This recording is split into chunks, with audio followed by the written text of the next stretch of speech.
Assalamualaikum warahmatullahi wabarakatuh. Alhamdulillahi rabbil alamin. Wabihi nasta'in wa ala umuri dunya waddin. Wassalatu wassalamu ala asrafil anbiya'i wal mursalin wa ala alihi wa ashabihi rasulillah ajma'in, amma ba'du.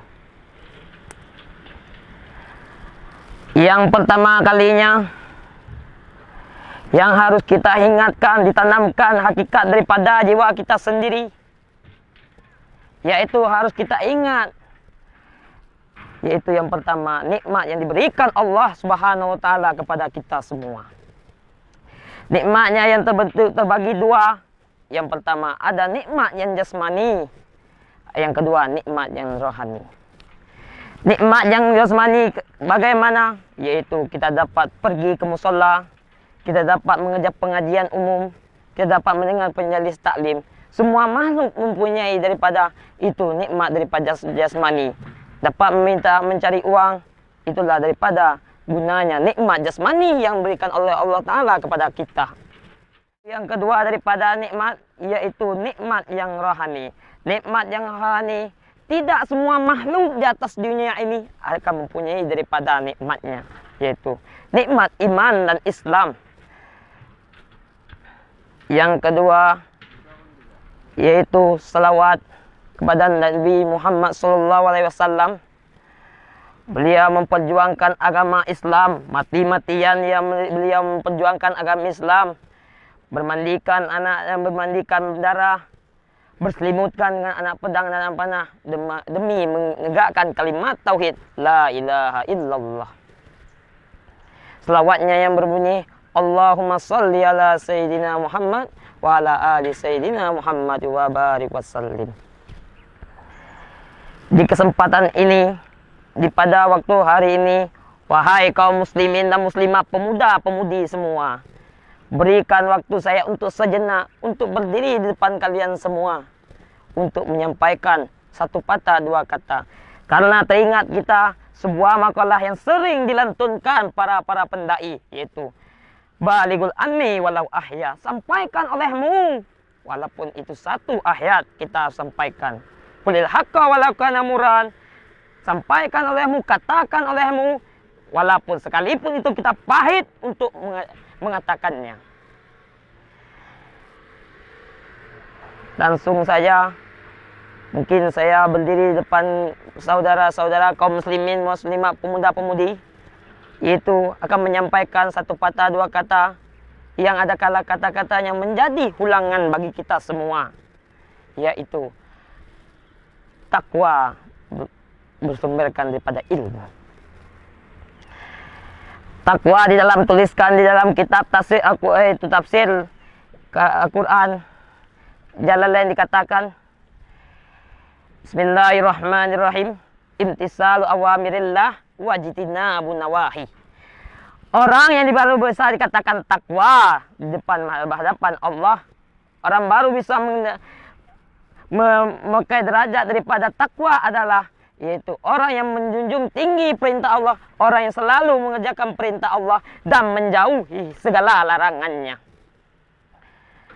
Takwa adalah pangkat yang begitu tinggi, itu begitu tinggi antara derajat-derajat lainnya, itu takwa. Kemudian menjadi orang takwa itu bukannya perihal yang mudah, wahai pemuda-pemudi. Takwa itu sulit, susah untuk kita jalankan. Yaitu takwa itu harus bersumberkan, harus kita punyai dalam diri jiwa kita, hakikat yang tanamkan jiwa kita, yaitu dengan ilmu. Karena di dalam sebuah makalah dikatakan kullu amalin bi ilmin, tiap-tiap pekerjaan ataupun tiap-tiap amal dari mulai duniawi sampai akhirat, bahwasanya semua amal itu harus berdasarkan dengan ilmu. Ilmu adalah aspek kesemuaannya. Maka daripada itu, ingin menjadi orang takwa, mari kita mencari ilmu di sambilan kita itu mencari ilmu. Takwa adalah apabila seorang pemimpin menjadi ketakwaan, menjadi orang yang betul takwa, insya Allah negara ataupun negara yang dipimpinnya pasti akan maju. Apabila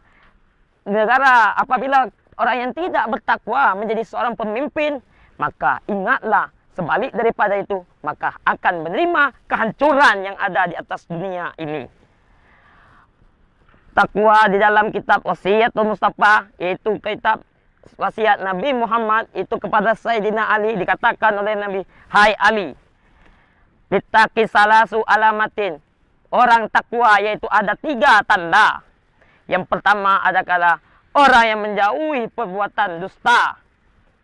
Yang kedua yaitu orang menjaga daripada perkataan-perkataan yang kotor.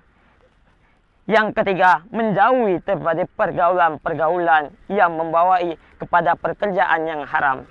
Jadi 3 tanda inilah yang menjadi yaitu tanda daripada bahasanya orang itu baru bisa dikatakan takwa bagi pandangan manusia semua. Apabila orang ini tidak ada daripada 3 tanda ini, maka orang itu belum bisa dianggap daripada takwa. Kemudian takwa itu adalah mempunyai makna yang unik, makna yang kita mungkin tidak tahu sebagian kita. Yaitu di dalam takwa ini ada 5 makna di dalamnya. Yang pertama, takwa itu merupakan daripada bermaknanya, itu kita lihat daripada hurufnya dituliskan pada bahasa Indonesia T. T itu mempunyai makna yang khusus, makna yang unik yang kita tidak tahu, yaitu tawaduk dan takut kepada Allah Subhanahu wa taala. Orang yang dikatakan takwa yaitu adalah orang yang takut dalam keadaan apapun, dalam keadaan apapun, miskin ataupun kaya, bahagia ataupun tidak, senang ataupun tidak hidupnya, dia tetap memegang konsisten dengan pendapat yang betul, mengerjakan yang ma'ruf, menjauhkan daripada yang mungkar. Itulah daripada makna takut di situ. Yang kemudian daripadanya yaitu daripada huruf yang kedua daripada takwa itu alimun, orang yang mengetahui. Itulah tadi berjudul juga sesuai dengan judul saya, bahasanya takwa bersumber dengan ilmu. Ilmu itu adalah semua kesegalaannya. Di dalam ta'lim dikatakan dituliskan di dalamnya, la yasehu suhdu wa taqwa ma'ajah ini. Tidak patut, tidak wajar orang menyandang daripada derajat takwa di depan Allah Ta'ala apabila orang itu takwa dan zuhud apabila dia mempunyai kejahilan daripada diri saya sendiri. Apabila dia jahil, maka tidak patut, tidak pantas orang itu menyandang daripada pangkat itu ketakwaan. Maka daripada itu, mari kita ingin menjadikan orang takwa, mari kita tuntut ilmu semuanya untuk menjadi kita bahasanya ilmu itu yang menunjuki kita kepada perkara yang betul ataupun perkara yang salah. Itulah kegunaan ilmu yang menunjuki kita yaitu dalam untuk perkara yang betul ataupun yang salah. Yang kedua, yang ketiga adalah K. K itu mempunyai makna yang unik, yang khusus, yaitu qanaah. Orang yang begitu daripada orang yang takwa itu dalam keseharian, dalam keusahaan, dia mempunyai sifat daripada qanaah. Sifat qanaah merasa cukup apa yang dia punyai, merasa cukup yang dia hasil daripada kerja kerasnya, walaupun sedikit daripada hasilnya, dia tetap mensyukuri dengan apa adanya. Yang selanjutnya yaitu wara dan tawakal. Yang terakhir adalah wara dan tawakal. Wara dan tawakal ini, wara adalah suatu perkara yang orang itu dalam jiwa orang yang diri bertakwa, yaitu mempunyai itu bahasanya mempunyai daripada sifat wara. Wara itu adalah menjauhi perkara yang haram dan subhat. Di dalam kitab Wasiyatul Mustafa dikatakan, bahasanya dalam wasiat Nabi Muhammad kepada Sayyidina Ali dikatakan, barang siapa yang memahakan daripada perkara yang haram dan perkara yang subhat, ingat wahai Sayyidina Ali, kalian akan merasakan lemahnya daripada agama kalian, kemudian lemahnya keyakinan kalian dalam untuk beragama, lemahnya kalian dalam untuk ibadah kepada Allah Ta'ala, lemahnya diri kalian untuk mendekatkan diri kepada Allah Ta'ala. Kemudian doa kita tidak akan diterima oleh Allah Ta'ala. Itulah sebab efek seandainya orang tidak ada wara, besar sekali perkara, besar sekali efeknya pada diri seseorang. Kemudian tawakal, berserah diri pada Allah, menerima dengan semua urusan apabila dia sudah mencukupi daripada syarat-syarat yang dia ketahui, maka dia menyerahkan semua urusannya kepada Allah. Inti daripada semuanya, takwa itu bersumberkan daripada ilmu. Ilmu semua, aspek semua daripada kepentingan hidup kita di dunia dan di akhirat. Maka daripada takwa, maka kita dekat kepada Allah. Karena apabila kita tidak menjadi takwa, kita menjadi orang yang jauh daripada ulama. Karena bala yang paling besar, di dalam sebuah makalah dikatakan, bala yang begitu besar ada dua perkara. Bala yang pertama, yaitu bahasanya apabila seseorang yaitu jauh daripada Allah, jauh daripada Allah, orang itu tidak takwa, orang itu tidak menjalankan perintah sunnah wajib dan sunnahnya Rasul. Itulah daripada orang yang jauh daripada Allah. Yang kedua adalah orang yang nakal hatinya ataupun yang tertutup hatinya, yaitu dengan perkara-perkara salah satunya tidak ada ilmu. Maka apabila orang itu sudah menyandang paket takwa, dia pasti orang itu akan menjadi orang yang takut kepada Allah dalam keadaan apapun dalam keadaan apapun zahir dan batinnya.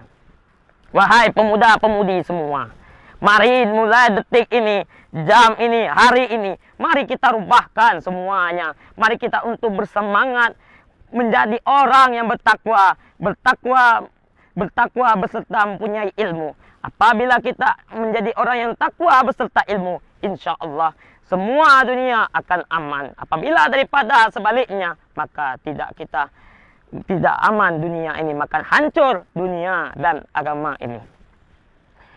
Kita mungkin pernah mendengar daripada lantunan bait Alfiyah, yaitu wajurabil fathati ma la yansorib malam yudaw aw yakuba dal arayib. Di dalam bait ini membayangkan dalam pikiran yang saya pernah dengar daripada seorang pendai, yaitu dikatakan wajura, kita yang orang-orang yang di bawah, itu kita makhluk manusia, tunduklah bitpat hati dengan orang yang di atas. Berarti kita tunduk dengan Allah, ikut dengan peraturan Allah, itulah kita. Selama kita tidak ada kenakalan ataupun selama kita tidak ada kenakalan daripada jiwa kita ataupun keburukan daripada tertutupnya hati kita, maka adanya hidayah dan taufik, maka kerjakan perintah-perintah Allah dengan sebaik-baik mungkin. Intisari daripadanya yaitu semua kita harus menjadi orang yang takwa. Kemudian takwa harus mengiringi beserta ilmu. Ketika orang itu menjadi orang itu berdua, menjadi dua itu bersatu dalam satu perkara, insya Allah semua akan aman. Mungkin cukup sekian. Kalau ada kesalahan mohon maaf, karena masih dalam maklum, masih dalam belajar. Cukup sekian. Assalamualaikum warahmatullahi wabarakatuh.